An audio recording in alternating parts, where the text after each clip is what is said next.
Are you guys ready for the Nintendo Prime Podcast, episode 10? Hey everyone, welcome back to the Nintendo Prime Podcast, episode 10. Kind of the rebooted Nintendo Prime Podcast. We've had some issues, a lot of technical issues before we got this episode officially going. But it's whatever. We got a special guest tonight up on the screen. We got Rule of Two Review. How's it going, man? Good. Thanks for having me on. I feel like everyone in the chat probably already met me, but pretty stoked to be on the podcast. Glad it's working. Lots to talk about. So, yeah, thanks. Thank you guys for showing up. To my left, you guys is right, is our co-host, Mr. Eric Moore. Hello, everybody. He will be here for all of our E3 stuff. Still working out our special guest list for all of E3.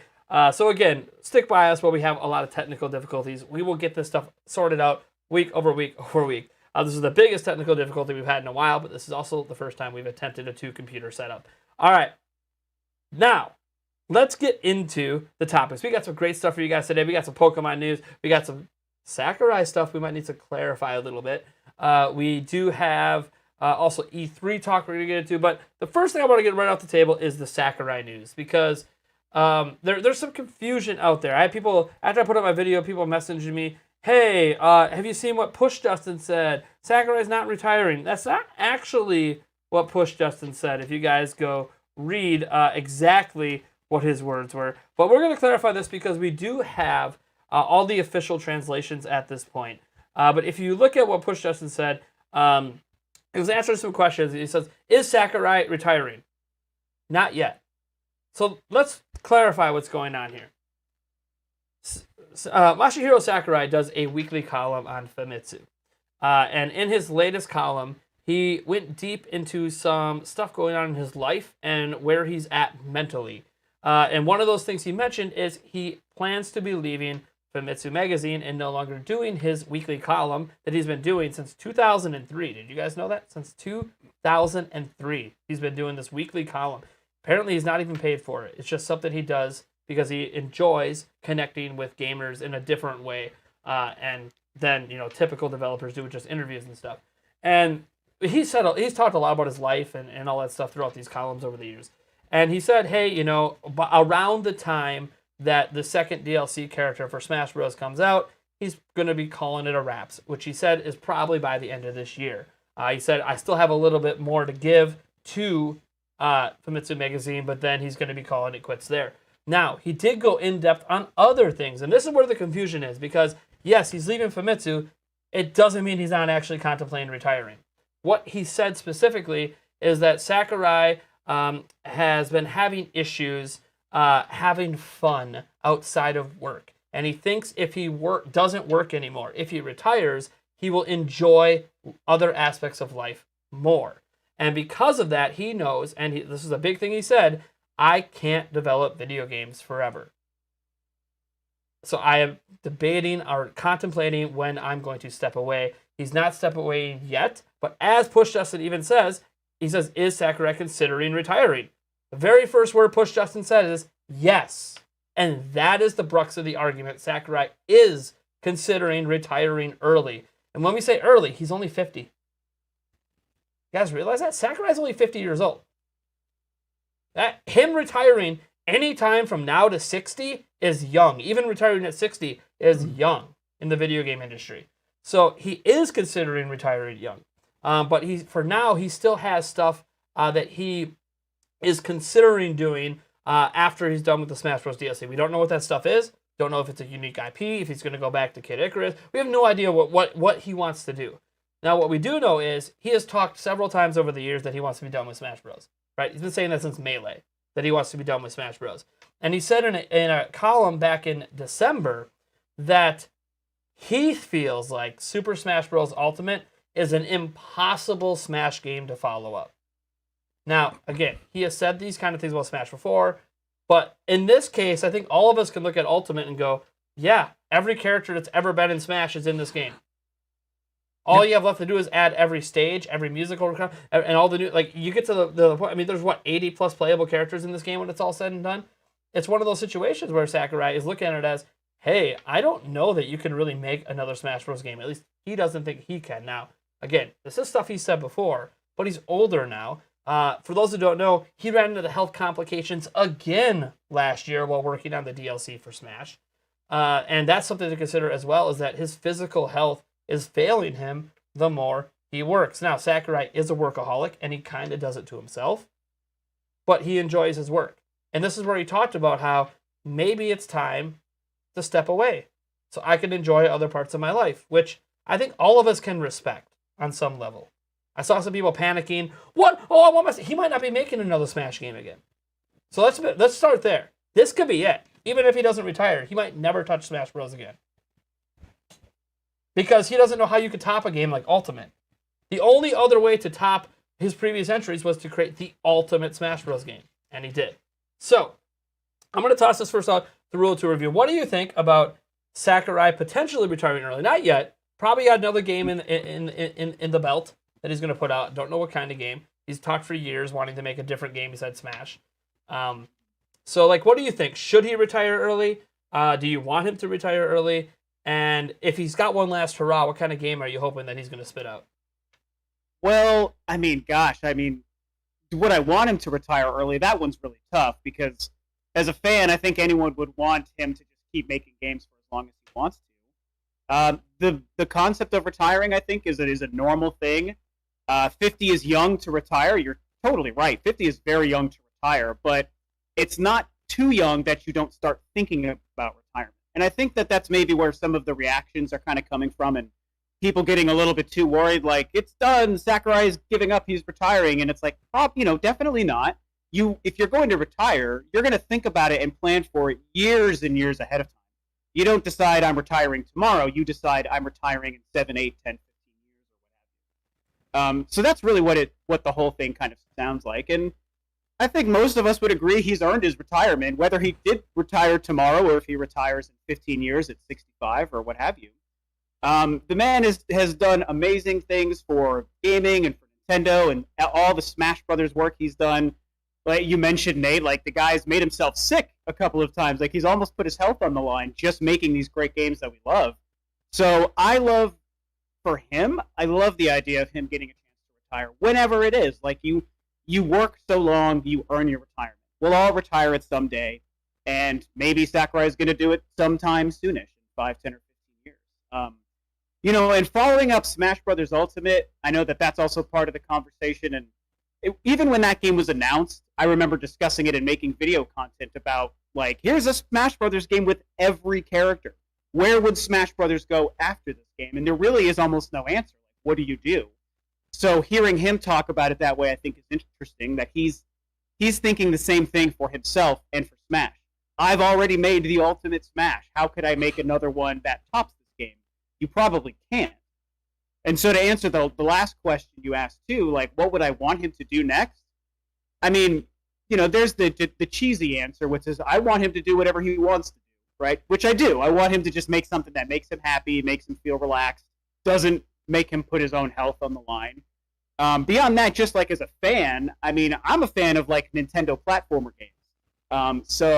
Whether he went back to something like a Kirby or a Kid Icarus, yeah, I'd love it if he went back to one of those. I'd love it if he made a new IP that's a little bit more action, adventure, platformer. Maybe, they dabbled in that with the Subspace Emissary and Smash Brothers Brawl, so maybe he decides to just make a game that's more like that, but not in Smash Brothers. So, a lot going on. The man's done so much for gaming and for Nintendo. He's allowed to start planning his retirement now. But like you said, too, I still think it's a good couple of years off. I don't think this is a sudden thing that we have to worry about. What do you think, Eric?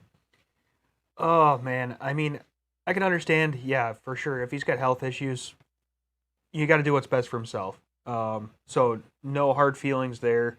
Obviously, it could be, I could see him retiring and basically just taking a step away from something, smash everything, and then maybe in a year, if he's starting to feel like it, not necessarily come back to Smash, but come back and, start developing again, things like that, recuperate his health, maybe, get back, I don't know where his mental state is, things like that, get kind of back in line, and then come back and start deving again, not necessarily on Smash, but on on a different game, whether it's a new IP, Kirby, Kid Icarus. We've all touched on that.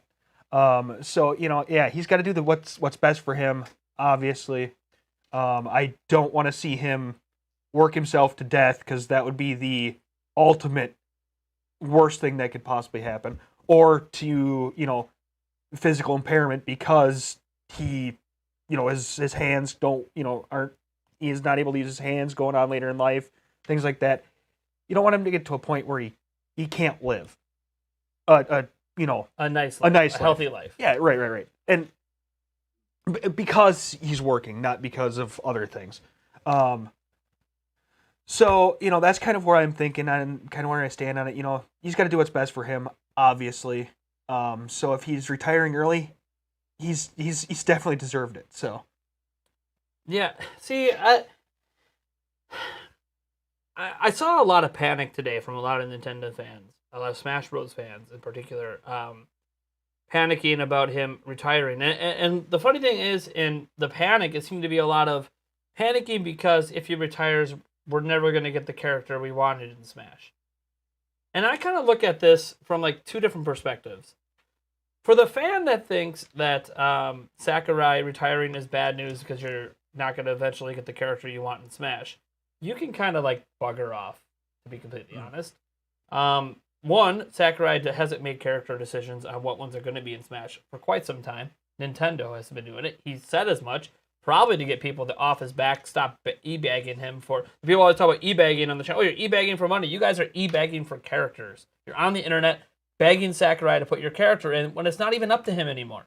He hasn't made character decisions probably since Melee at this point. Nintendo's been controlling all these characters, and he finally put it out there because he was so tired of people pestering him about characters. And he's like, I don't make these decisions. I do what Nintendo tells me. They tell me this character's coming in.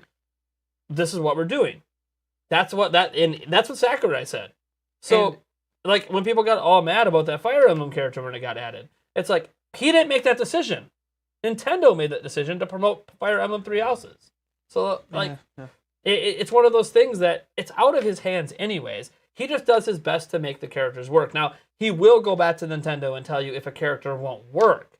As an example, when there was an issue with Ice Climbers because of the 3DS version, right? Couldn't handle the processing on that duality character. He went to Nintendo and said, hey, I want Ice Climber. I can't, it won't work. 3DS just isn't good enough hardware to pull off that character, so we got to cut. And okay, Nintendo's going to listen to Sakurai when it comes to this. He is the ultimate controller of the IP, but it's Nintendo's IP. We got to remember, Nintendo controls everything. So the people that get upset that he's going to retire potentially and you're not going to get the character you want, one, he might never make Smash Bros. Again anyways. Two, there's no guarantee you were ever going to get the character you want, irregardless of Sakurai. Don't be so selfish. Smash Bros. Is huge, right? It's sold 20 plus million. If you think Nintendo is done with the IP, Sakurai or no Sakurai, you're sadly mistaken. Okay? They've been having Bandai Namco working directly with Sakurai and his team on the last couple of Smash Bros. Games. On this game in particular, Sakurai has said for the first time ever, he's letting other people on the development team play test the characters to balance the game. And why? Because he is setting them up for him to no longer be the person doing that. He's setting them up to not need him anymore. So, it is highly likely, whenever the next Smash Bros. Game comes, which, by the way, I don't think we're going to get a new Smash Bros. It might be a decade.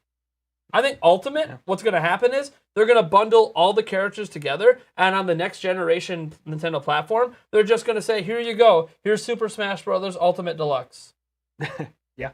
That's what they're going to do. Yeah. They're going to milk it for another 20 million sales on a new platform, and sure, maybe they add another Fighter Pass DLC or something, right? They'll add on 5-10 more characters, and they're just going to milk Ultimate again, because why wouldn't they? They already have this amazing game, all these characters, they can keep it going one more generation. Why the hell would they? Trying to start all over again with a new Smash game is going to be very difficult. As Sakurai has noted, it is very difficult to follow up the ultimate Smash game. 20 plus million in sales. All these characters. If you ever release a Smash game that doesn't have all the characters, people are going to be pissed off.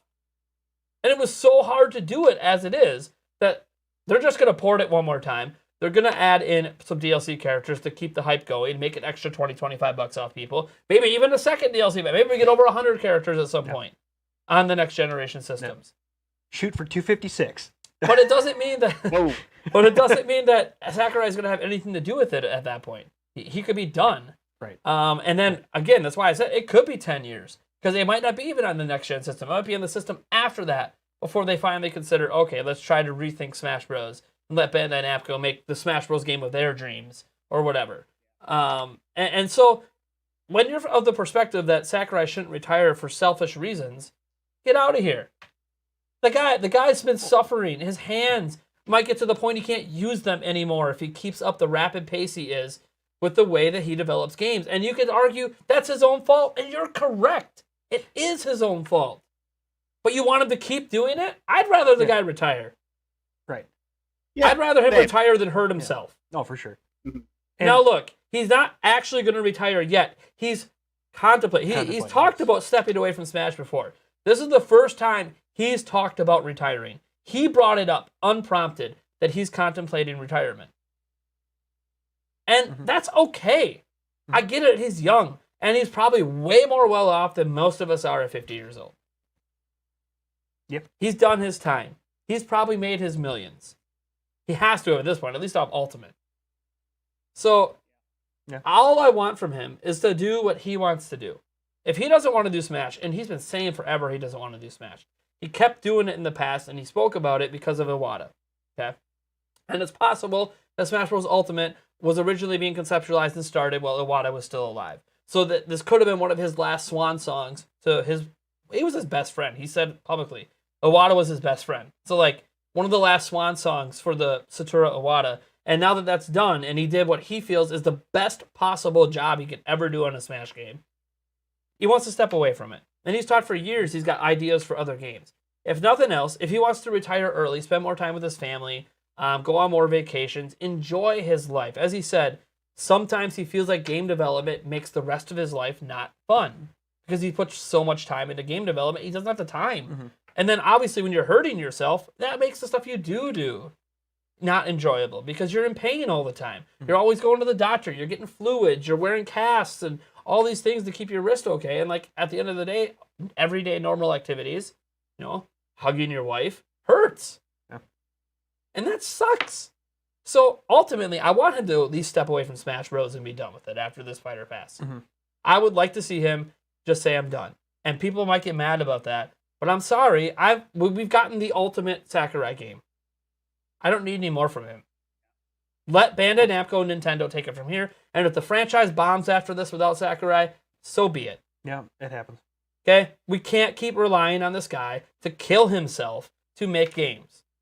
I want him to step away from Smash, and he's talked about other ideas he has from games. If he's only got one more game in him, his health, his family is only going to allow one more game to come out. I want it to be the game of his dreams. The game he wants to make, not the game Nintendo wants him to make. Because remember, he is an independent contract employee. He doesn't technically work for Nintendo. He's contracted. His development studio is contracted to make games.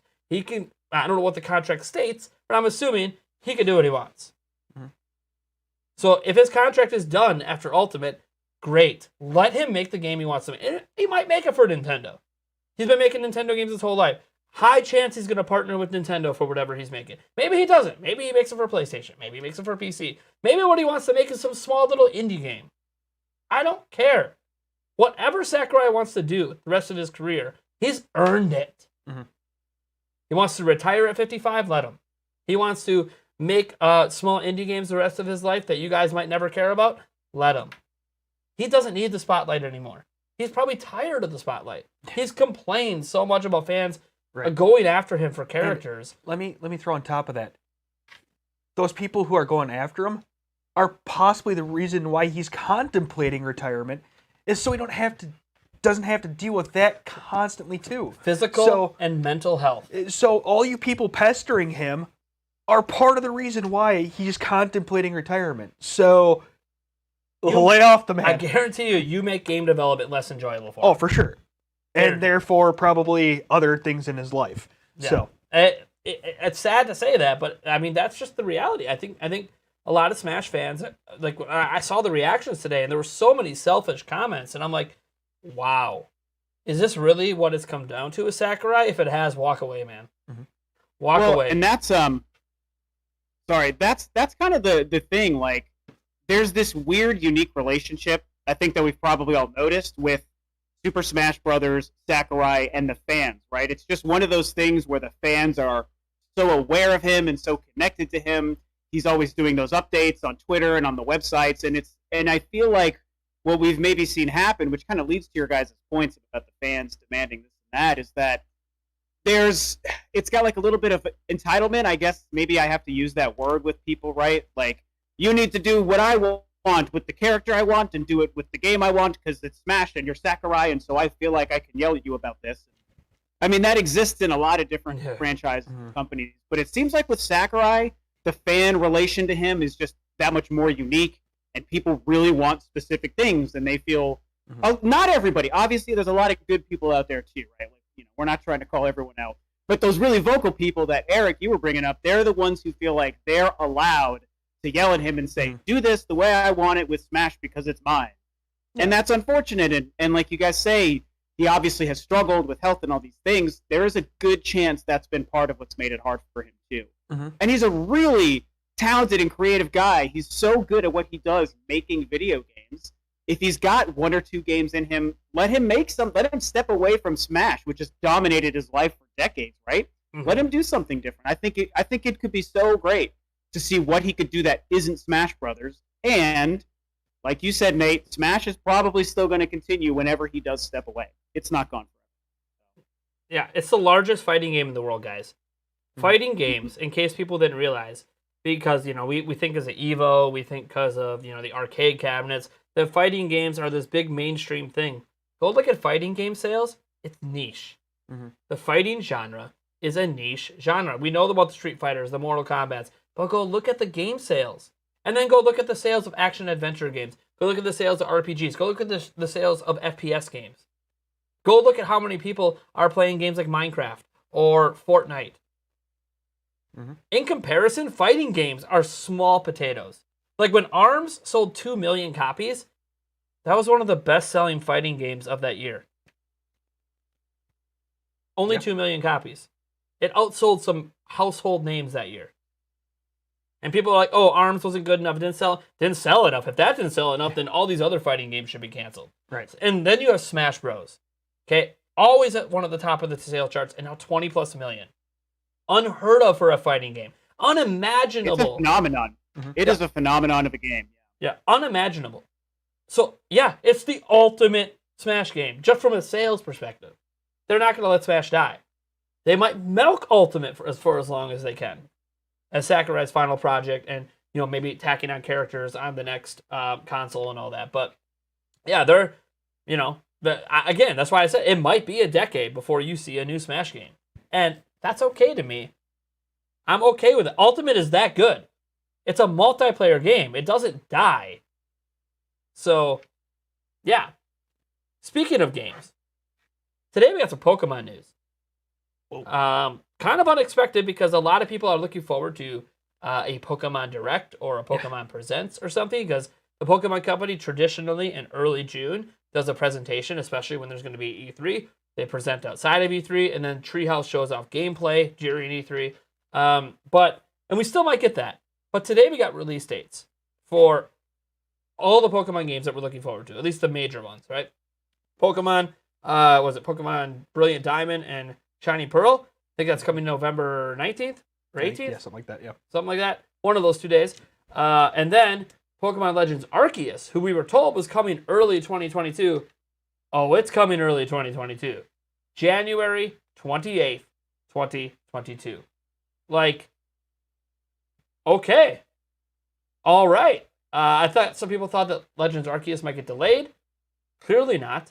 I have heard from Samus Hunter, if you're someone who subscribes to her rumors and her reports that she throws out there, that one of the reasons why it's for sure hitting that date and can't be delayed is that next year, and I have a new video going out on this tomorrow, but we'll talk about it now. Next year, there is going to be a new generation of Pokemon coming out. So the follow-up to Sword and Shield, the next generation game, is supposedly coming next year. So they can't delay Legends Arceus because they need Game Freak to get right back on the full team to get right back on that next generation game, so they can't delay the game. Now, this brings up some questionable things. Because, like, what do you guys think about... We've only seen one trailer for Legends Arceus. Like, when you watch that trailer, did it look like a game that still needed a lot more work? Man, it's been a while since I've seen it, so... See, to me, the only thing was the frame rate didn't look good. Yeah. Yeah, I would say it definitely did, but I'm in the weird camp, and we kind of talked about this before the stream too, where I'm not really a Pokemon fan, but even though this game didn't look super finalized, it still kind of made me excited. So I'm in this weird camp of I don't really like or play Pokemon. This game doesn't look finished. Like, you're totally right. There's obviously a lot of work still to go, but more because of the concept, it still kind of made me excited even as a non-fan. But yeah, it definitely still looks like it needs some work to be up to par with other games.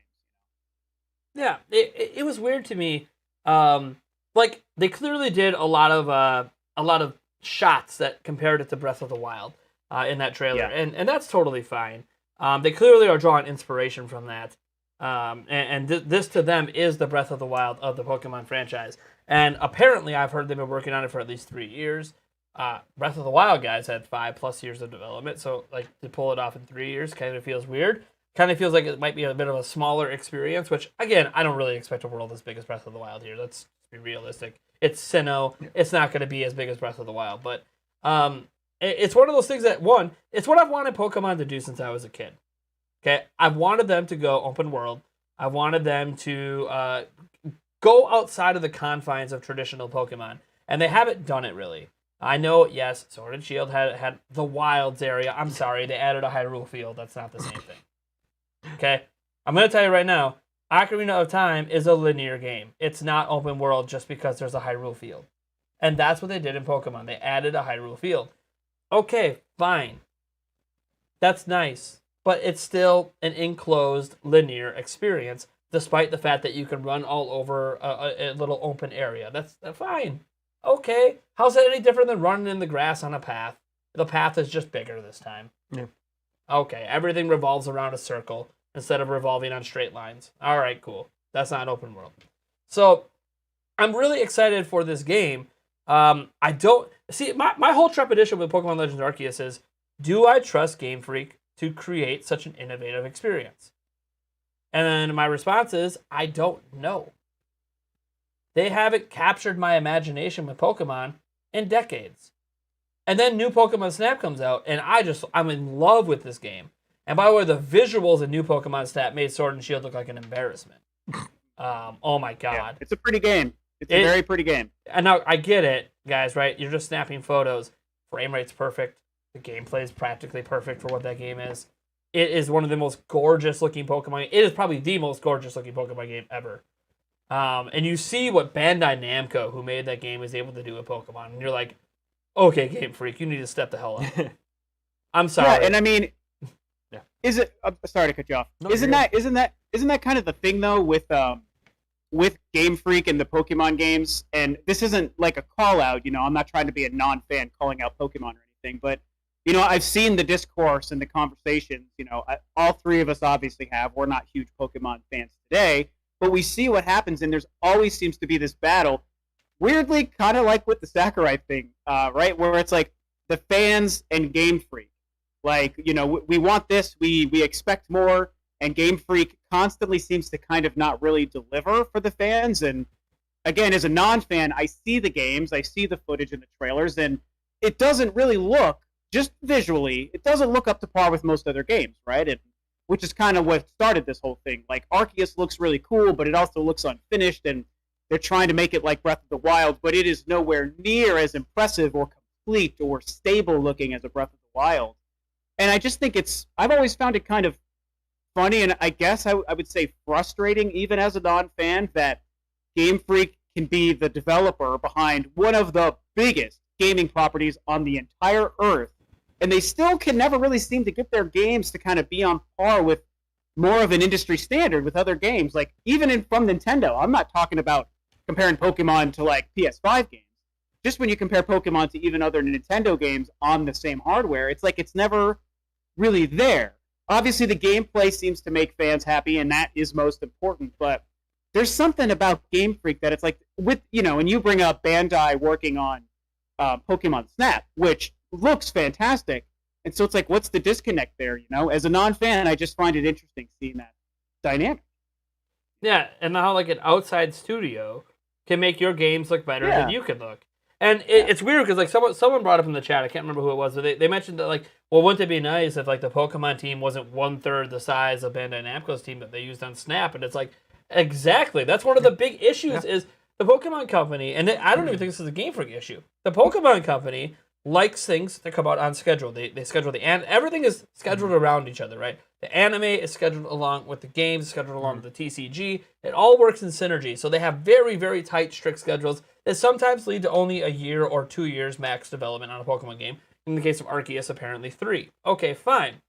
Which, by the way, I don't know how they're working on a new-gen Pokemon game while working on Legends Arceus when they don't even have a big enough team, in my opinion, for a single game. Right. Guys, they're rocking like less than 200 employees at Game Freak, the largest IP in the world for merchandise, anime, and game sales. Movies as well.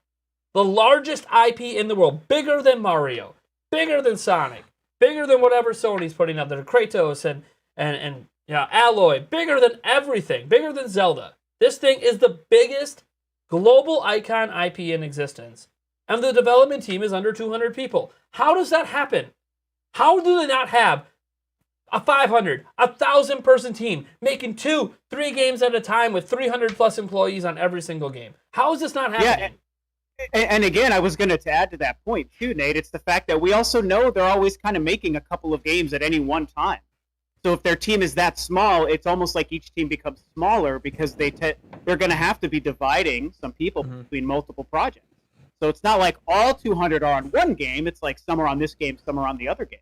Yeah, and I think what happened was, I think why we're even getting Legends Arceus, because I don't think this was a plan for them 5 years ago. Don't think they were thinking about this game. They were thinking of Sword and Shield, let's go. And then they were going to move on and do their normal thing. Okay, we're going to take Sword and Shield. We're going to go remake Diamond and Pearl in that engine. And then we're going to have another game come up that's the next generation that follows up Sword and Shield. That's just a little bit better, a little bit prettier, a little bit more 3D, but not quite there. Maybe a little bit more open, but not quite. They were going to keep doing the minor things they've been doing. And what led to Legends Arceus, and after all, this is the first time, if you think about Shining, Brilliant Diamond and Shining Pearl, first time they've had a remade Pokemon game being made by an outside company, not Game Freak, is what happened is they saw what happened because Zelda team used to be the same way. They were split up. They had a small team making top down, and you had the ones making the giant 3D ones. And they sometimes they would get disappointing sales, like with Skyward Sword was disappointing. They would sit around 4 to 6 million in sales every single time. And then one time ever, Nintendo takes their handheld and console teams, puts them together, brings in Monolith Soft. Next thing you know, they got a 500 plus team making Breath of the Wild. Breath of the Wild comes out and more than doubles the sales of the best-selling Zelda game ever. Which, by the way, guys, combined sales over 8 million. Twilight Princess was the best they ever had for a single release. You could talk about multiple releases of games and adding up Ocarina of Time 3D with the, but in terms of single releases, Twilight Princess was the best-selling one at 8 million units. Breath of the Wild's at 23 million. Which one do you think they made more money on? It's 3 times as many copies. They're still selling it. Yeah. We know a sequel is coming, maybe even this year. And they're still selling it at full price. And they're selling it at multiple millions per year. They just sold like 4 million copies of it in the last year. That's like what an old Zelda game used to sell overall for the lifetime. Breath of the Wild is massive. And Pokemon saw that and they go, what if we did that to Pokemon? Could we sell 40 million? Maybe. Nice. Maybe. You've never tried. You've always settled. The cheapest we can develop a game, we're going to guarantee sell 10 million every single time. Cheapest development, 10 mil plus, we're happy with that. Then they saw the Zelda team do that, and they're like, oh, shit. So we can double? Like, no one thought Zelda could ever sell 20 million. We were talking about how maybe Zelda Wii U, if it nails it and the Switch is popular, it could break 10 million. Yeah, it did that in year 1. No problem. So it's like, And we're not even, by the way, we're not even counting in Wii U sales. It's got Wii U sales, and I think it's at 25 million plus. So, like, this is insane. So they saw that, and they go, well, we're finally going to take a remake away, because we still want to release our almost yearly games. So we want to make our quick money.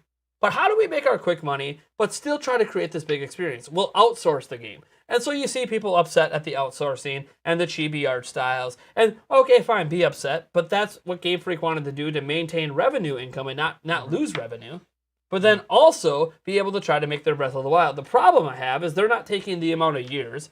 And it doesn't seem like they're increasing the team size enough to really pull off a Breath of the Wild. See, Nintendo said, screw it. Bring those teams together. Okay, so now we got 250, 300 employees. Then we'll take 200 from Monolith Soft, and bam, biggest development team in Nintendo history, working on a game, doing record numbers. And the Pokemon Company, as far as we're aware, hasn't reached out. Now, one interesting thing is we saw recent hiring from Monolith Soft. They hired like 40 plus people they were hiring. Some of them listed Pokemon. That's interesting to me, because that now means Monolith Soft is helping the Pokemon Company. So how many people from them are helping out with Legends Arceus who worked on Breath of the Wild? It's one of those things. I hope that's true. Yeah. I really hope that. Oh, I'm sorry. I mean to cut you off, man. No, you're good. You're Cut me off, man. Yeah.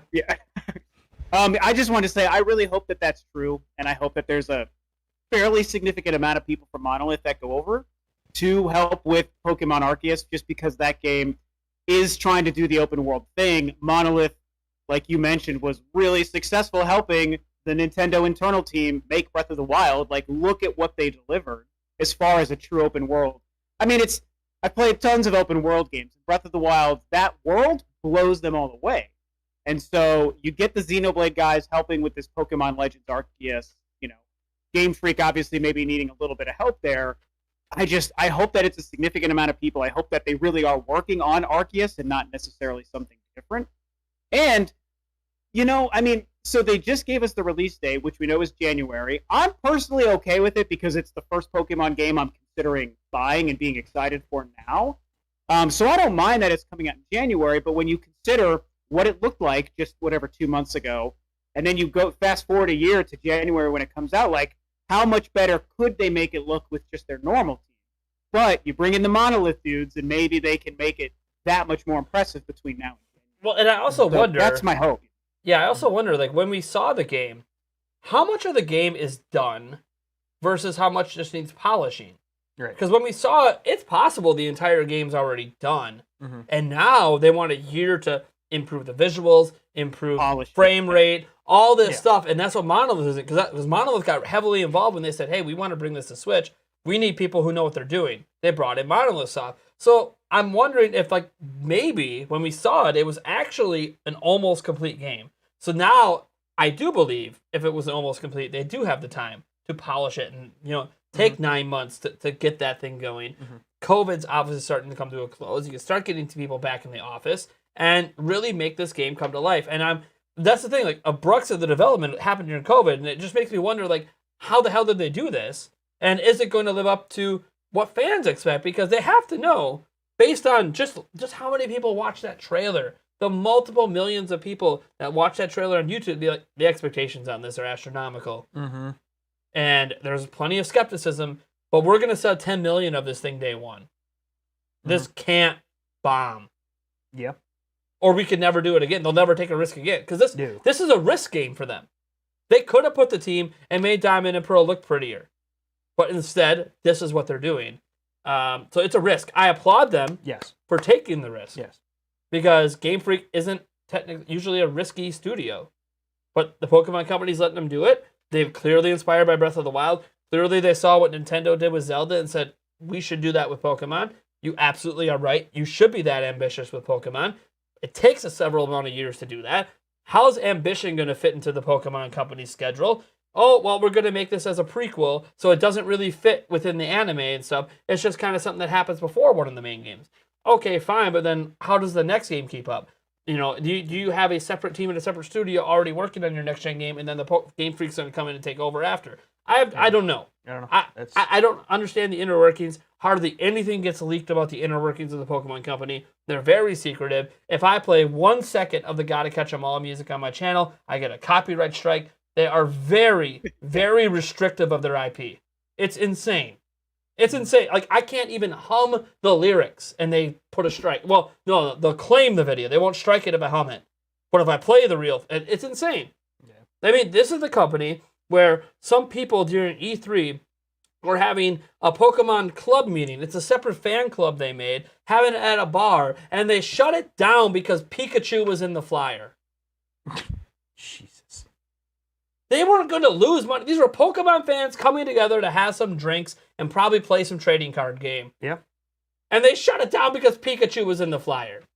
Like, this is how restrictive the Pokemon company is with their IP. They won't even let fan gatherings happen on their own. That's all built around their IP and benefits them. Right. So, yeah, do I trust Game Freak? Not at all. No. But maybe what I should be saying is, do I trust the Pokemon company to allow Game Freak the time to do it right? That might be it. Allow them the budget to hire enough people to do it right? No. My only hope is because of those Monolith Soft hirings that they reached out to Nintendo and Nintendo said, hey, we got a studio for you. Let's help you out. Because this is our reputation on the line. Either that or they didn't reach out and Nintendo just said, Pokemon, let us help you. That's what I was wondering. Eric, that's what I was wondering the same thing. What if Nintendo was like, hey, we know how to make this right? Yes. Maybe that's... Yeah, I mean, because I remember, ultimately, the Pokemon company doesn't get the backlash. It's always Nintendo. Right. But Nintendo just traditionally, we don't really care look how many millions we sold. We'll just eat the backlash. Right. But I think it got to the point where they were starting to take notice, because I've seen them start to take notice on other things too, like their online stuff, their things like that. Maybe they are starting to kind of realize, oh, maybe we should start to take notice of our fans a little bit, listen to them. And they're constantly seeing, why isn't the Pokemon games advancing? Why does it kind of just feel like the same thing over and over and over again? And, maybe they're now like, okay, we are helping you. You get no choice in this. And we will kind of tell you, I mean, granted, yes, I know they're a minority owner, but to a certain extent, I'm guessing they went, we are helping you fix this issue. Yeah, so Nintendo owns, this is what I've been reported.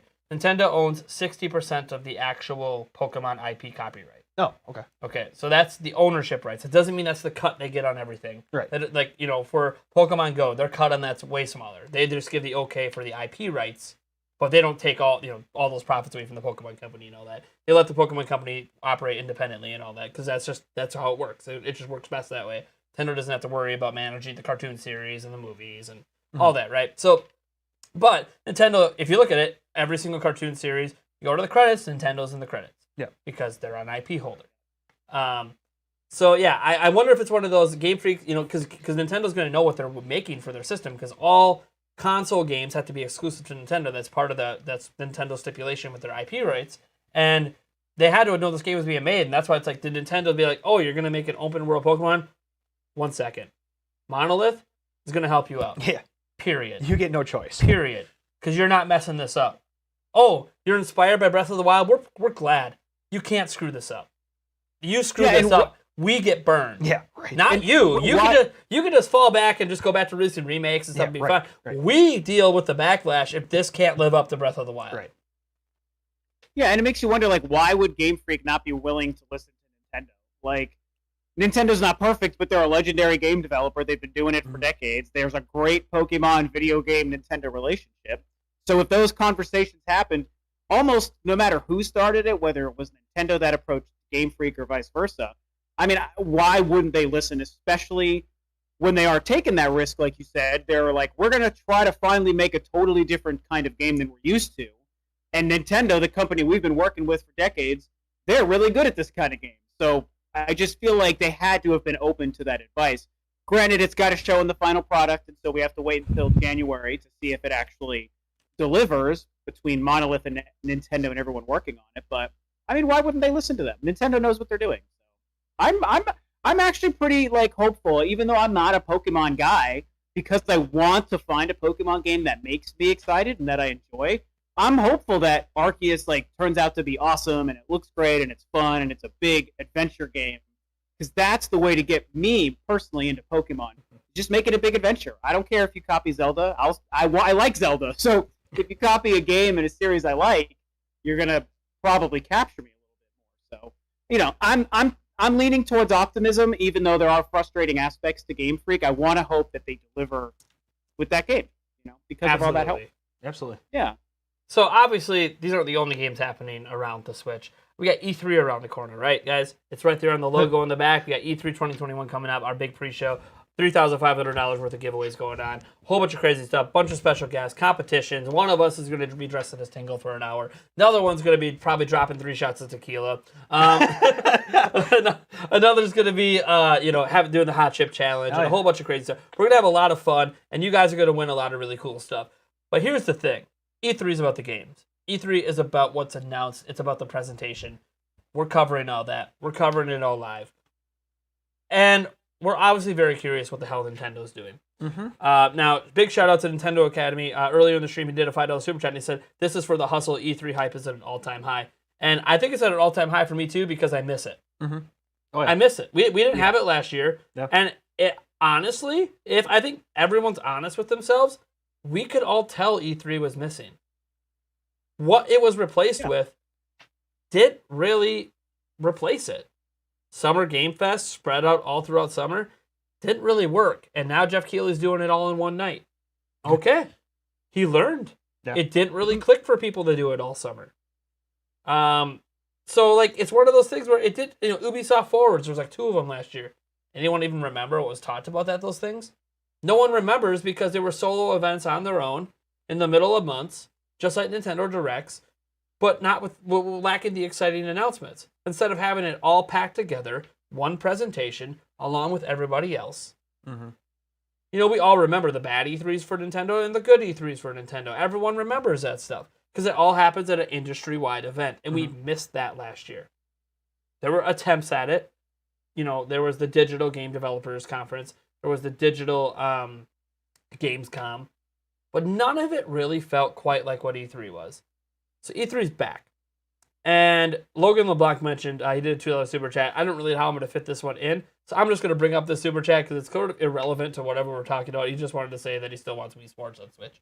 I like it. So I had to get that comment in. Literally has nothing to do with any of the topics today. Why not? But Who cares? Hey, you know what? I do say people super chat, we'll bring it up. I try to grab your guys' super chats and inject them where it makes sense. That one made sense nowhere. So got it. Wii Sports. You want it on Switch. Got it. It made sense right here. Right here. So E3. Obviously, we've been talking a lot about this at the channel. I'm sure you have too as well a few times. And I've been covering a lot of Samus Hunter stuff, and she put out there 3 games that she's guaranteeing are at E3. One of them's Breath of the Wild 2, which I think a lot of people feel like that's going to be shown. Jeff Grubb came out and said 51% chance it gets shown. Basically, he doesn't know if it's going to get shown, but he's like, they got to show it at some point this year, and AJ Anoma said that they would. So why not E3? And then he said we're also going to see Splatoon 3, which is interesting because they just announced it, not till next year. But then you start thinking if it's an early 2022 game, it would make sense to start maybe talking about it because if it's coming out in March, if Pokemon Arceus is in January, why can't we expect Splatoon 3 in March? Yep. Coming right before the end of the fiscal year. Supposedly, he even said there might even be a tournament by Nintendo Treehouse. So it's kind of like, okay, well, if it's that playable that they could do a tournament, that game's got to be wrapping up soon, right? Not necessarily. Even though it's not coming out this year. Not necessarily. You can polish one level real easy. Sure. To make. But if you're at the point that you can polish one level so much that you can play it, then how many other levels are polishing at that point? I don't know. It's one of those things where, and it's a game they trickle out content for years. No, so it's not like they necessarily have to have a lot at launch anyways. I'm not they saying proved that with Splatoon 1, by the way. Splatoon 1 was severely lacking content at the beginning, and a year later it was way better. Right. But all those updates were free, so who knows what they're going to do there. By the way, Splatoon 3, I'm sorry. It looks so much better than Splatoon 1 and 2 just from a visual perspective. It almost feels like it's a PlayStation 5 game, if I'm being compared to what we've gotten. There you go. So a little crazy there. And then he said we're also going to get Smash Bros, which character announcement, something like that. I think that's kind of expected at this point. We have half a year left to supposedly get 2 characters. Yeah. Getting the character announcement, I think, is expected. So let's just start with that. And I think one thing I want to know from you guys is, do you think at the C3, if Breath of the Wild 2 is there, let's just presume it is, are they going to give us a release date? And when do you think that release date's going to be? So I definitely lean towards yes, but that's because I have long said I believe that game is coming out this year. If for some reason that game is a 2022 release or later, which a lot of people think, and I don't even know, maybe you guys think that. Everyone's all over the place. If it's a 2022 game or later, then there's a great chance we don't get the title and we don't get the date. But I search inside myself as a Zelda fan and a Nintendo fan. I'm like, that game is coming out this year. I think it's the big holiday title. It makes perfect sense, even though, Skyward Sword releasing this year becomes like, your one Zelda game for the calendar year, which we know they like to do. So releasing Breath of the Wild 2 this year would make 2 Zelda games in 1 year, and so that throws a wrench in things a little bit. But I think with the anniversary, the 35th anniversary, I don't know if Nintendo's worried about that. So because I personally believe that game will be coming out in 2021, I would think that they have to give us the date and the title, which would be just what they did with the first game, 2016, when all we knew was that it was a Wii U game, and they showed off the Wii U game in 2016, and they gave us the official title. Said it's they did. To be fair, they didn't give us the date actually. They said it would launch. Yeah, they said it would launch alongside NX and simultaneously. They did. Yes, you're right. But we didn't know when NX was coming at that point. Well, why would they reference NX? And you're like, wait, you're talking to your next gen system, but you're not going to tell us what it is. Weird. Yeah, it was really weird. That was a very strange E3. Yeah. It's exciting, but also like, but when does this thing come? And everyone thought it's got to be holiday, right? It's got to be holiday, and then it wasn't. So, but the thing is, do you think that let's pretend that was releasing and there was no NX at the time, there was no next gen console, I would not have been surprised if that game would have been the holiday title. Oh, I think it would have been. Yeah, right. The Wii U. I mean, I love the thing, but it was a failure. They knew they had a Switch coming in March the next year. So they're like, we just delay it 4 months from November, 5 months, whatever, from November to March, and then it launches the new console. I think that was the X factor. Oh yeah, for sure, clearly. I mean, I've always been of mind that I think it would have came out on time in 2015 if they weren't considering that they get about Maybe a little bit into 2015. Well, I think what happened is because when they announced it in 2014, right, they were still holding out hope for Wii U. Okay, the Wii U is gonna boom. It just needs to get some games to boom. And then holiday season went through in 2014. Because remember, they showed off gameplay of this game on Wii U at the Game Awards, and the gameplay looked great. The world looked massive. It looked like a lot of the game was there already. And then all of a sudden, it was using gamepad, by the way. Yeah. Sorry to cut you, but it was, remember, which the Wii U version ended up not having. But at that time, the gamepad was a huge feature. Yep. And then literally like 3 or 4 months later, AJ Noma comes out and like looks kind of sad, to be honest. And he says, "Yeah, this game is delayed indefinitely," and he wouldn't really tell us why. And it felt weird because we just saw him play it. Yeah. Like, why is it delayed? Turns out they have a new system coming. And I think what happened is they got past the holiday period, the sales came in, and Nintendo's like, yeah, Wii U's not turning around. Nope. And this is our most expensive made game ever. We can't put it on this platform. This is a perfect we can't. launch title. We just can't do that. We're going to send it out to die like we did with Skyward Sword. Yep. And it'll be even worse because nobody owns a Wii U. Mm-hmm. We're going to be entering the, third holiday period at that point in 2015 and hope that suddenly now the system's going to catch on. When it bombed in 2012, it bombed in 2013, and now it bombed in 2014. Yeah, Nintendo's not going to waste their most expensive game ever on a system that has no shot to turn it around. I truly think in years down the road, I think that we'll all be able to look back on that choice to take Breath of the Wild and make it a dual release and launch their next console. We will look back on that as one of the smartest decisions they ever made. Oh yeah, because I think it's one of the main reasons the Switch started so strong and then kept that momentum going. By the way, Breath of the Wild, it could be so different. By the way, guys, Nintendo's 2 most successful home consoles, because they still call Switch a home console, ever, because Switch is already the number 2 most successful, will become number 1 probably at the end of this fiscal year. But it has the potential to be their best-selling system of all time when it's all said and done. A shot at it anyways. I don't know if it's going to pass DS, but it has a shot if they can keep sales momentum going. Which, by the way, 2022 is already looking packed. So, like, clearly, I don't think sales is slowing down in the next couple of years. And if we'll see they what had- 2023 brings. And another momentum onto it with the enthusiast model yeah, too. supposedly Switch Pro it's- too as well. yeah, and enthusiast games. That's just going to We'll see what boost happens. sales even more here. We'll see what happens. But if you think about it, the Wii, what did they do? They delayed Twilight Princess on GameCube to launch on Wii. Why? GameCube failed. We spent some good money on this. Look at the reaction at E3 2014. We need to put this on something new. So they dual released it. Well, they technically delayed the GameCube release a month because they're dicks. I don't think the GameCube it would have hurt sales at launch at all, especially since we sold out and you couldn't even buy the damn thing. But anyway, I was actually at that E3 in 2004 when they announced that. That's the one time I've been to E3. Sorry, 2004. Did I say 14? I meant 4. Yeah. Yeah, 2004. 2004. Yeah. So okay, so they delayed the game and launched it on Wii. Helped the Wii blow up along with Wii Sports. You had your massive enthusiast game, then you had your Wii Sports, but boom, blew up the platform. And then they did it again. Except this time around, there really wasn't anything but Breath of the Wild at launch. Yeah. That's why you Switch. Yeah, 1-2 Switch. That's it. Yeah. If 1-2 Switch is packed in, yeah. I think it could have had Yes. a similar impact to Wii Yes. Sports. I think that's the one because I owned 1-2 Switch. It's really fun. It is a great party game. It really is. But nobody's spending $60 on that. Yeah, no. As a packing game, absolutely.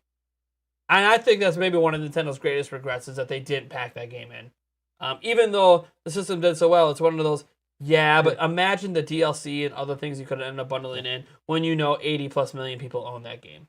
Just like with Wii Sports. Or you could end up doing a 1-2-3, right? Instead of a 1-2 Switch, a 1-2-3 Switch, do a sequel like they did with Wii Sports Resort, and that ends up selling 20 million copies because everyone already has the first one and they love it.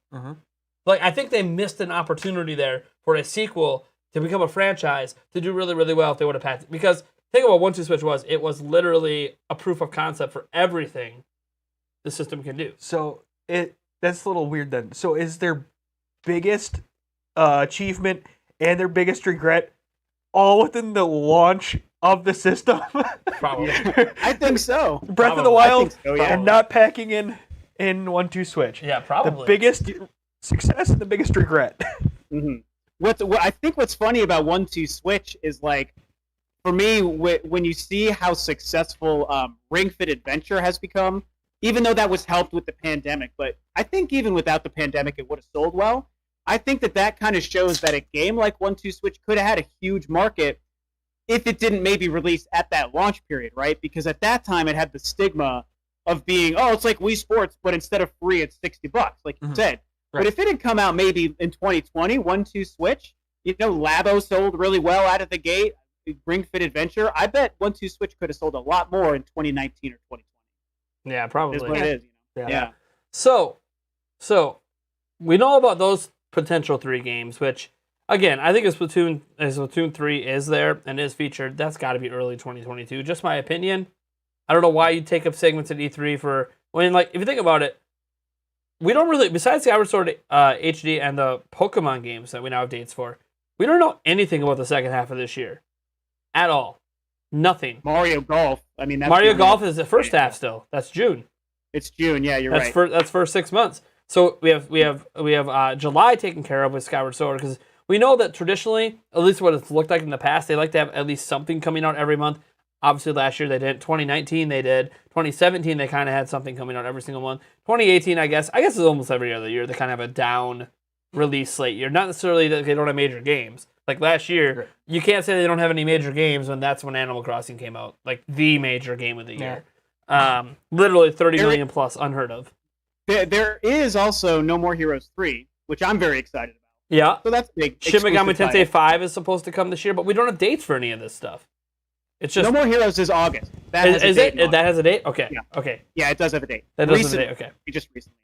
Okay. Yeah, and see, and Nintendo didn't make that game, so maybe that's why I didn't pay. I see. I like No More Heroes. I really do. And I'm excited because this is not like the Travis Touchdown Strikes Again game. Like this is an actual No More Heroes game. So, and by the way, the Strikes Again game was fine. It was good. It just that's not what we wanted. We wanted an actual No More Heroes game. So we'll see. I hope it does well. In fact, it's exclusive. It's going to do well because every exclusive game on Switch just keeps blowing up. no matter what it is. Octopath Traveler, exclusive at first, blow up, and then they bring it to other platforms. So we'll see. It's kind of even something like Ninjala, 7 million plus installs they announced. Like, It's awesome. if they're exclusive on Switch, you're gonna sell well. If you're an indie game that couldn't find traction, but you're actually really good, come to Switch. You're probably gonna blow up on Switch. If we can find your game on the eShop. Did Ninjala sell 7 million copies? Yes. Not sell. Download. It's a free to play. So download 7 million. Yeah. Oh, okay, gotcha. Yeah. Gotcha. Okay. Yeah. That's still impressive, though. That's very impressive. Yeah. And you know, it's in and out. Some days you can find matches pretty easy. Some days you can't. So it's always how many active players do you have. I don't know, but they keep releasing content, so they're clearly making money off it.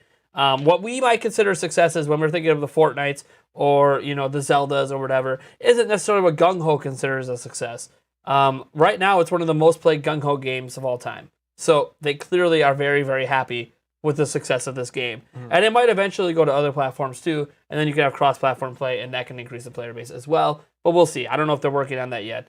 But, so for E3, I want to end it kind of like this, because I think we got to get this wrapped up for you, is every time we have a new guest on that we haven't had on before, I got to be like, what do you want Nintendo to do at E3? Because seriously, we talk about it all the time, but I never hear from others because I'm too busy talking. I won't shut up. So, rule of two review. What do you want to see Nintendo do at E3? I mean, it sounds cliche, man, but I just want to see them surprise. Obviously, there's so many leaks and rumors, and I think that we all have reason to believe a lot of that stuff, and it's really exciting. I'd love to see something that is a surprise. I want to see them have just a tight-knit, efficient E3 Direct, right? Like, when you think about their best presentations over the years, whether it was in the press conference days or the Direct days, like 2014's, for example, we talked about when they first revealed Zelda. When they have just an efficient show that's just bang, bang, bang, and it's cool game after cool game after cool game, Nintendo first-party stuff, it just is such a fun time. It adds such an element of fun to E3. You know, and as a fan, there's obviously things I want. I'm a huge Metroid fan, so tons of Metroid in the conversation right now. I've believed in it for a very long time. I would love to see Metroid make an appearance at E3, even though I think there's a great chance it shows up later in the year.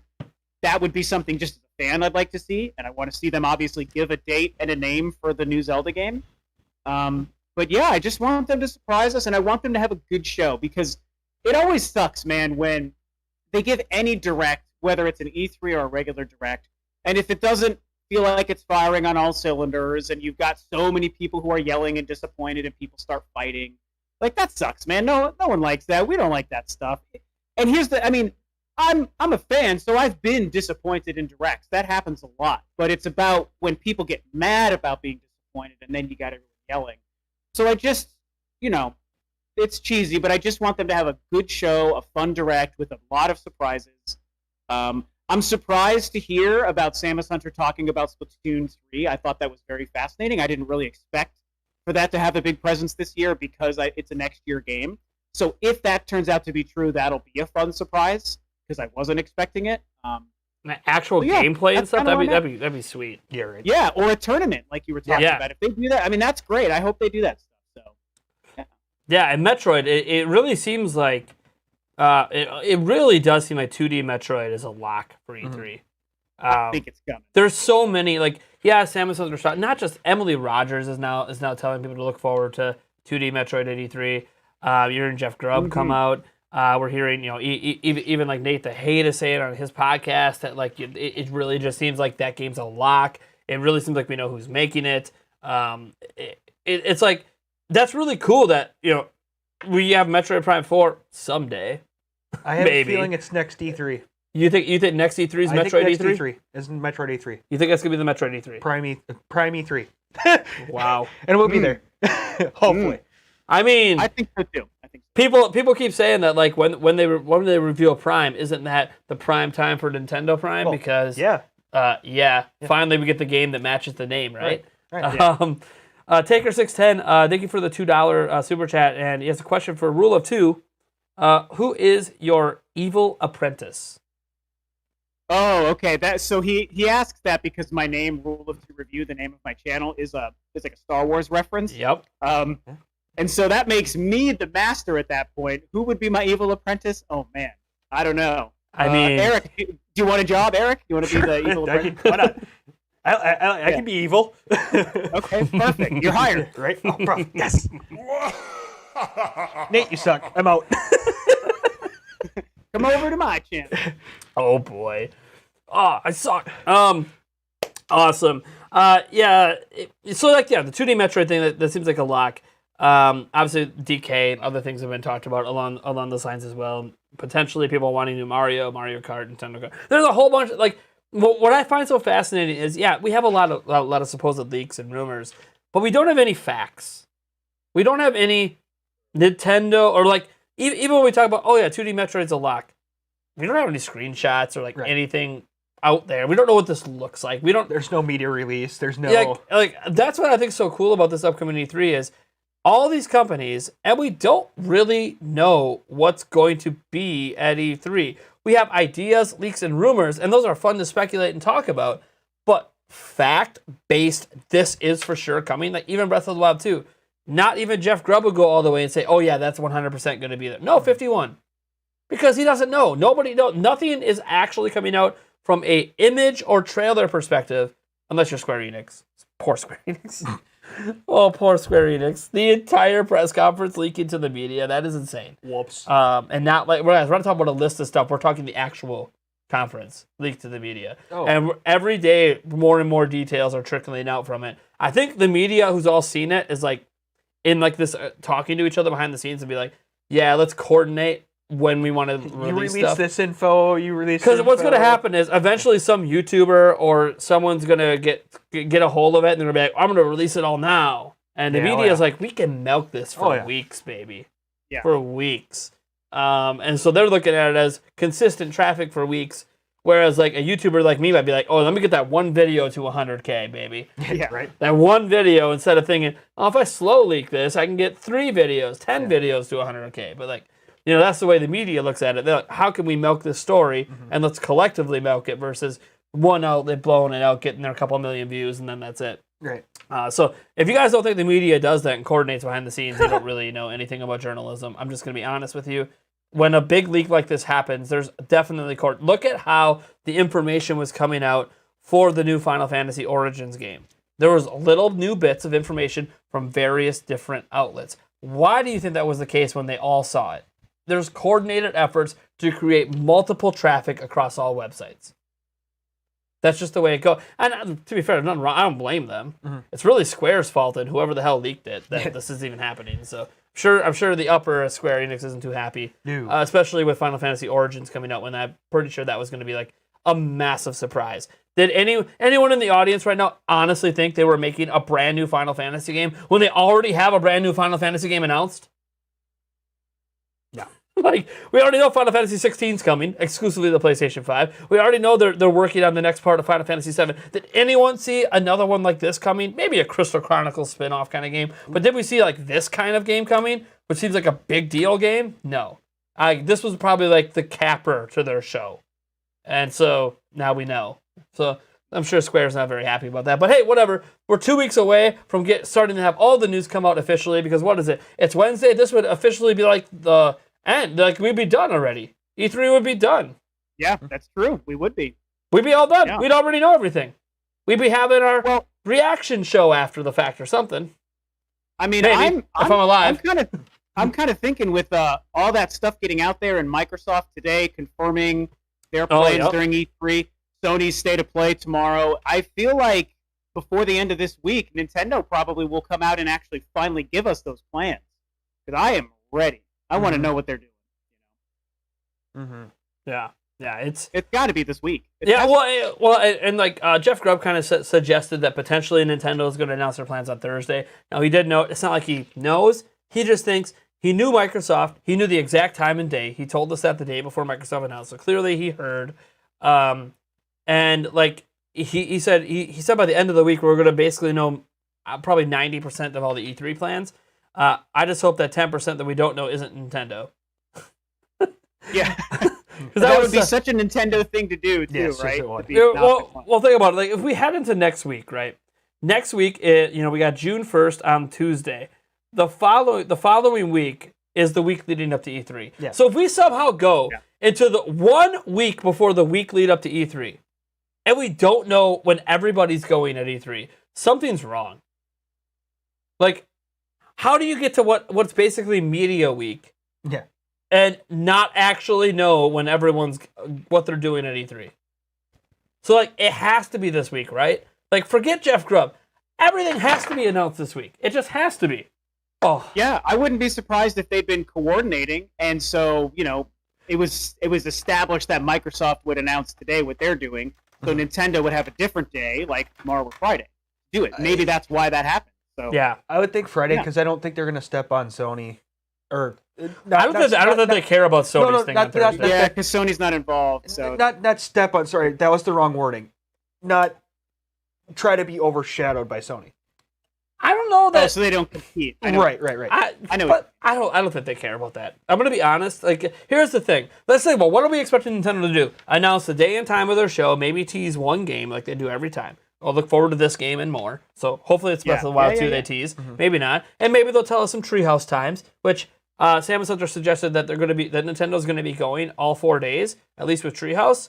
Which guys, it's not gonna be like Treehouse of the past. We're not getting 8 straight hours of Treehouse a day.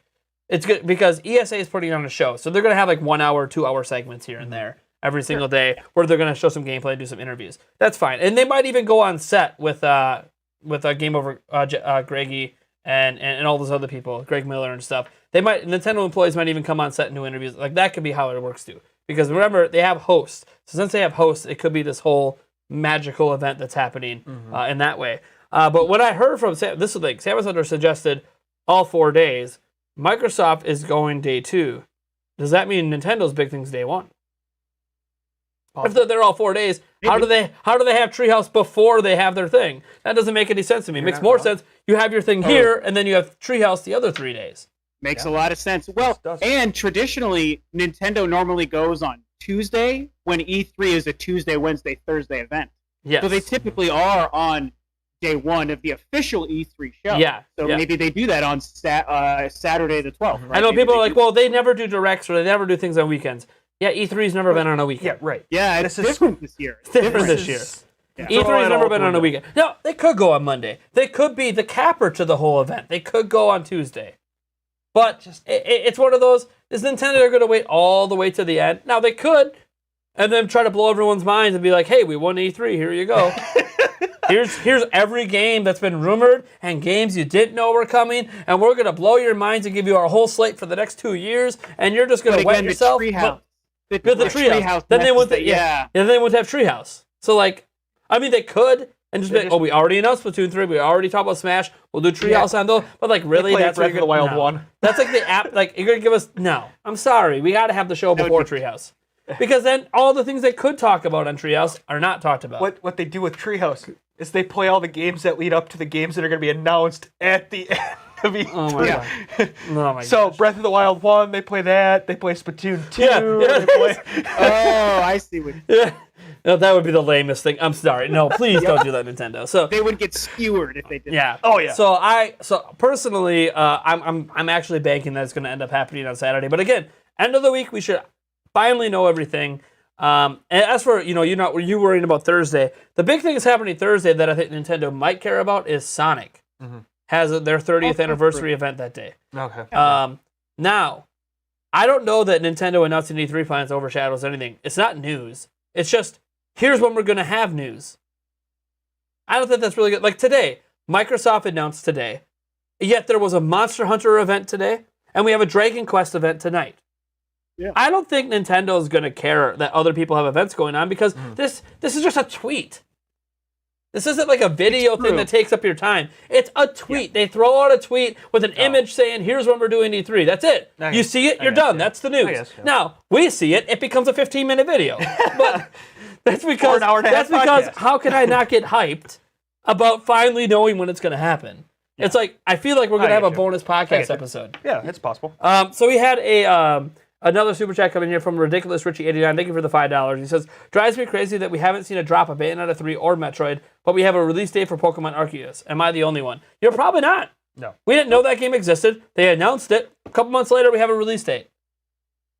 Bayonetta 3, announced back in 2017, still don't know. Same with Metroid Prime 4. Now, granted, we know they did announce in early 2019 rebooting the game, but still, we haven't even seen either of these games. And we haven't heard that Bayonetta 3 was rebooted, so why haven't we at least seen that? Mm-hmm. It's kind of weird. But maybe... It's definitely a frustrating situation. But, I mean, the X factor with Metroid Prime 4 can't be denied. I still feel like we might see Prime 4 before the year is over. Sure. I don't expect it at next week's or next I don't month's think so. E3. It could be by the end of the year, yeah. I feel That's like kind of more my thinking, yeah. I feel like the Game Awards at the end of the year. I feel like Bayonetta 3 has a good chance of coming out this year, being like a September release or something, and we're going to get it blown out at E3. Because Nintendo's been doing shorter run-ups to game announcements and game releases. You look at, when they announced, Paper Mario last year to release, when they announced, Pikmin 3 Deluxe is coming over to release, Hyrule Warrior. So they've been doing these shorter announcements to release. I wouldn't be surprised if Bayonetta 3 is at E3 and then they launch it a few months later. I don't think that's going to be too shocking. Metroid Prime 4, I feel like Metroid Prime 4, that's the game that, I don't think it's coming this year, and I don't think we'll see it at E3. Maybe we will. Maybe they feel like they can't announce 2D Metroid without showing a trailer for Metroid Prime 4. It's possible. I think that's possible. Yeah, I actually discussed something so similar on one of my videos. Like, that could be one of the best ways to feed people excitement about a 2D Metroid is by coupling it with a trailer for Prime 4. Because look. Prime 4, it's been in development for 2 years since the restart, almost 2.5 years. Like, the game is still far away from releasing, but they've got some footage. They could give a 45-second trailer. 45-second trailer that just says, 2022, 2023, or whatever it says. But be like, while you wait, we got this for you. 2D Metroid. Yeah. Yep. Makes too much sense. Now, they could do that. I think that what's going to happen is they'll mention, I think Metroid Prime 4 will get mentioned. I think it's going to be kind of like EJ Anomaly said, hey, I know you see me. You're thinking Breath of the Wild too. Time out. We need a little bit more time. I think we might see something like that where Nintendo will be like, hey, we want to talk about Metroid. We still need a little bit more time with Metroid Prime 4, but while you wait, here you go. And I think that's probably what's likely going to happen. Or they do address that people want to see it, but they'll be like, hey, we're not quite ready yet. And then the Game Awards comes, and that's the big game. Nintendo shows off the Game Awards. Totally. It makes so much sense. That's what I think. Now, again, it could go any direction. They could not show it at all this year. Metroid Prime 4 is the greatest mystery to me because Retro Studios hasn't released a game in 7 years. It's been 7 years. They could have had 2 games out in that time. No games. So, well, it's 7 years, and Reggie had confirmed years ago that they were making a game. So, and we don't know what that game is. We don't know what happened to it. We've heard Star Fox Racing, but we haven't seen anything. So what do we know? All right. Well, I think that's going to do it because we got to wrap this thing up because you got to head off and have your dinner and be with the family and all that jazz. Thank you so much, Rule of 2 Review, for coming on. I greatly appreciate it. It's a lot of fun to have guests on for the first time. This is really great. We're clearly going to have you on again because that was a good vibe. Don't worry about cutting me off, by the way. Yeah, right. Cut me off all the time. I don't care. Yeah. And Andre's restart. Trying to balance, Andre's restart comes on. I'll start talking, and he's like, Nate, shut up for a second, blah, blah, blah. And then he just talks for like a half hour, and I'm like, all right, man, we're good. Yeah. Tell me to Andres is a good dude. Andres is a good dude. He's a friend of mine, too. I saw him on the podcast. Yeah, you were on his podcast, too, I think, weren't you, the other day? I've been on a couple times. Yeah, a couple times. Yeah. He's been trying to get me on. I told him the problem is he does it on Sunday nights, and I don't do that stuff on weekends. That's my family time, So yeah. It's been hard for me too, but it's a great show. If you can make it on. Yeah, I told him I want to make it one time. It just the timing has to be right to line up. Maybe E3 timing will be it because if he does his podcast on Sunday that night, perfect time to come guest on. Yeah. Because we'll be done with E3 coverage at that point and come on his podcast and keep the hype going. Basically, my streaming doesn't stop after the 12 hours. I got to go on a 3-hour podcast. You got to get some sleep, Nate. No, there's no sleep during E3. Not this year, probably not. No. There hasn't been when I gone to E3. Yeah. I'm up till 3 a.m. editing videos, waking up at 5 a.m. to get back to the show floor. So, oh my gosh. I remember watching. Not you. I let you get some sleep because I'm like, Eric, I got one computer. What are we gonna do? I got it. You go to bed. This is I get paid for this. I remember watching you guys react to something at E3 in a hotel room a couple years ago. I might have been. Yep. Zelda? I don't remember what it was. Yeah, probably Zelda. Probably Zelda. Yeah, it was Zelda. Yeah, it was very cool. It was very cool. We specifically go to that hotel when we go there because the internet is good enough to stream. And the pool was amazing. Smart. What? And the pool Oh, was the amazing. pool is amazing. Yeah. I do miss Yes. the food, the breakfast of the breakfast other at the other one other was place, but way better. But very hard to get into that parking lot. That part sucked. Oh, for sure. And I don't think did we try to stream from there that year? I don't think we tried. I don't think we. That I was don't think we did. 2016. Yeah. I don't think we were live reacting. No, back then. because that was our first year there, so we were just trying to figure out how yeah, things and that worked, was I think, the to begin Zelda, with. Zelda Informer days where Yes. we didn't really care Yes. about YouTube either. Right, there's that too. So they might have good enough internet there. Don't know. Yeah. Anything you want to plug? Yeah. Anything you want to let people know you have coming up here? Or? Yeah, so again, thanks for the opportunity. My channel name is Rule of Two Review. My name is Rob. The channel's Rule of Two Review. I do have a video coming on the Pikmin series, so that's kind of a deep dive exploration. I've been spending some time doing that on a couple of Nintendo franchises I always do it with Metroid, but I recently covered F-Zero in depth, and I covered Star Fox in depth, and opportunities we might see on the Switch. So that's one of my next big ones coming up, hopefully before the end of the week, is something on Pikmin. I mean, I upload several videos every week anyway. Sure. I'm covering all the E3 stuff right along with you guys too, so it's been a ton of fun, and I appreciate being on, man. It was a lot of fun to finally. We've known each other for so long, but we've never really talked. So this was the first time. It was really cool. It was funny too at the very beginning. Like I was saying your name, and the people in the chat like, "Who's Rob? Who's Rob? Who's Rob?" I'm like, "Oh right." The TV man. Oh TV right. man, All right. I forget that people might not know your name. Whoops. Yeah. That's okay.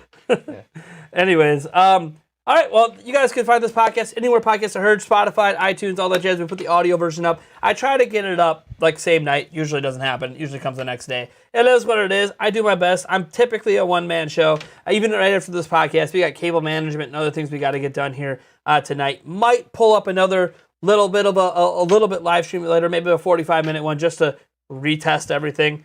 Make sure we didn't break it. Make sure we don't have the audio issues again. So future streams coming up. Like we have other things to react to coming up, like we have the Summer Game Fest and other things, and I want to make sure things work. Plus, I'm thinking if there's a Nintendo announcement for E3, we might end up having a bonus cast this week, like a little quick 45-minute one, just Eric and I chit-chatting away. But we'll see what happens. Thank you guys for tuning in. You can follow Eric on Twitter at emo8790. He probably won't respond, but I mean, you can tweet at him, and I see it. He'll read it. Yeah. He'll text me, "Oh, Corey." Yeah, right. And I'll be like, "What did he say to you now?" Yeah. Dragging me into some drama. Yeah, right. But thank you guys for tuning in. You guys know where you can find me. This is the Nintendo Prime Podcast. Type in Nintendo Prime in Google. I'm all over the place. Yeah. All right. Catch you guys in the next episode. And I don't have outro music, so goodbye, guys. I looked at my thing. Where's the outro music? Doesn't exist.